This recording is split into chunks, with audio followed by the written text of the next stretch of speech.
নমস্কার বন্ধুরা, welcome to Mousumi's magic. সন্ধেবেলায় সকলের আমাদের একটু কিছু মুখে খেতে ইচ্ছা করে জলখাবারে। তখন যদি চটজলদি আমরা এই রেসিপিটা বানিয়ে নিতে পারি তো খুব ভালো হয়। তো এটা খেতেও যেমন ছোট বড় সকলেরই খুব খেতে ভালোবাসবে এই জিনিসটা। এটা হচ্ছে চিড়ের পোলাও বানাবো। তো চিড়ের পোলাও বানানোর জন্য আমি প্রথমে চিড়ে নিয়ে নিয়েছি। চিড়েগুলো একটু বাজার থেকে কেনার সময় একটু দেখে কিনতে হবে, খুব পাতলা চিড়ে যেন না হয়, তাহলে ওটা জল দিলেই সঙ্গে সঙ্গে একদম নরম হয়ে যায়। তো চিড়েটাকে আমি খুব ভালো করে 2-3 বার জল দিয়ে ধুয়ে নেব, কারণ চিড়ের মধ্যে খুব প্রচণ্ড পরিমাণে নোংরা থাকে। তাই এটাকে বারবার জল দিয়ে ধুয়ে পরিষ্কার করে নিয়ে আমি লাস্ট জলটাকে দিয়ে কিছুক্ষণ 10 মিনিট মতো একটু ভিজিয়ে রেখে দেবো, যেহেতু আমার চিড়েটা একটু মোটা চিড়ে, আর মোটা চিড়েই পোলাওয়ের জন্য খুব ভালো হয়। পাতলা চিড়ে নিলে সেটাকে একবার জল দিলে একদম গলে যায়, তাই ওটা দিলে ভালো হবে না। এবার চিড়েটার থেকে আমি কিছুক্ষণ ভিজিয়ে রেখেছিলাম, তারপরে যখন অল্প নরম হয়ে গেছে আমি এটাকে তুলে একটু জল ঝরাতে দিয়ে দিয়েছি একটা ঝুড়ির মধ্যে। আপনারা যে কোনো স্ট্রেনারে দিয়ে দেবেন জল ঝরানোর জন্য। এটা একটু ঝরিয়ে দিলে খুব ঝরঝরে হয়ে যাবে। এবারে আমি একটা কড়াতে গরম করে নেব, কড়া করে এর মধ্যে একটু সাদা তেল দিয়ে নেব।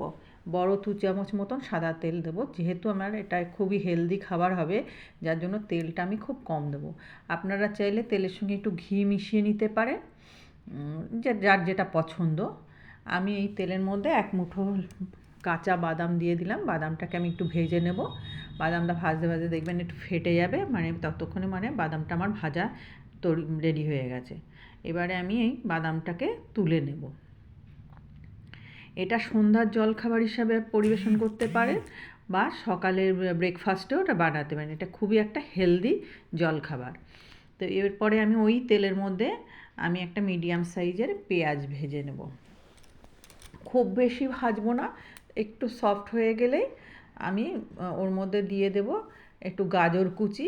আর এখানে আপনারা আপনাদের পছন্দ মতন যে কোনো সবজি দিতে পারেন, ফুলকপির টুকরো দেওয়া যায়, ক্যাপসিকাম দেওয়া যায়, যার যেরকম পছন্দ।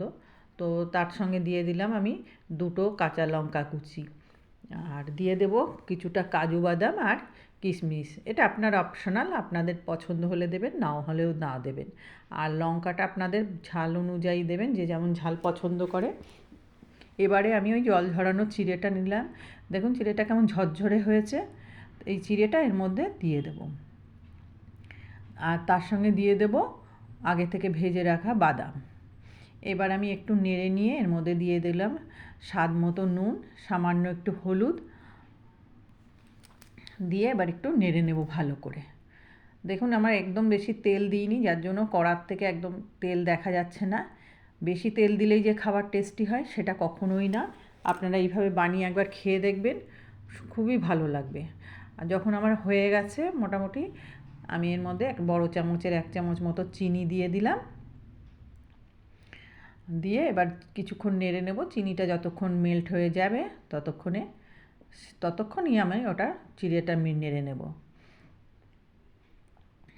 একবার হলেও এইভাবে বানিয়ে খেয়ে দেখো বন্ধুরা, আশা করছি খুবই ভালো লাগবে, আর ছোট বড় সকলেরই খুব ভালো লাগবে। তো আমার রেডি হয়ে গেল চিড়ের পোলাও। একবার বানিয়ে খেয়ে দেখে বলবে কেমন হয়েছে।